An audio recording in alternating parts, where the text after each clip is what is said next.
I'm guessing you've been through an incredible period of uncertainty for your business. I know that the local Gail's near me has been open for takeaway for much of this period.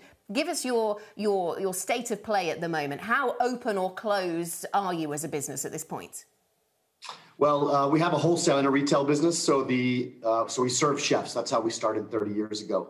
Of course, that business is serving restaurants, top hotels, first class, business class, the airlines, and that business is still, very far down, probably 70, 80%. But the Gails that you see in the neighborhoods, we, after kind of initially going down to 10 sites, we are back up with all but 2 sites. So 58 of the 60 shops we've got open. So that gives us a sense of where you've been down to and where you've come back to.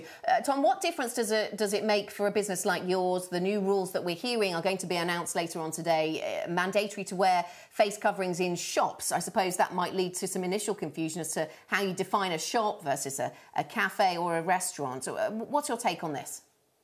Yeah, well, any rule has lots of different implications and different definitions. But I think I've been in Italy, where my wife is from, and in France recently, and people are wearing masks in shops. I don't think it's a terrible idea. It's difficult for the staff who are working to be wearing a mask all day, but for the consumer, I think it might bring more people out onto the high street because they feel safer.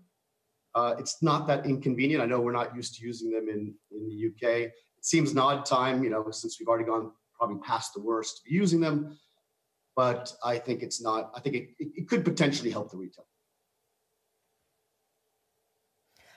Let me ask you about some of the announcements we've already heard from the Chancellor to support the UK economy in its recovery. Which are the most useful to you? I guess that the VAT cut is of interest. Are you participating in the Eat Out to Help Out scheme as well? Sure, we're participating in the to help out the voucher scheme. I think that could be a little, nice little boost. I think the most important thing for the industry really is the rents. Those are the things that you can't fix. And, the rents are all based on a world that doesn't exist anymore. And, most people in restaurants that we serve and hotels, they're trading significantly down. We're also trading a lot lower. And to pay the same rents is really impossible. Or we're going to have big closures across much of the hospitality industry, which means lost jobs, which means all the furlough money really wasn't put to great use. Will you be passing on the VAT cut? That was part of the Chancellor's announcement. Well, we don't have much eat-in anyway in VAT in our sites, so we're primarily a takeaway option. I think for some people where you need to encourage people to come in with slightly lower costs, I think the VAT reduction is great for them, and they should pass it on. For others, without much, is mostly takeaway. It doesn't really apply. And on the furlough scheme, what kind of difference has that made to your business? Have you used it, and are you taking back all of those people who were furloughed? And does the government's encouragement to do that with some financial incentives, does that make a difference?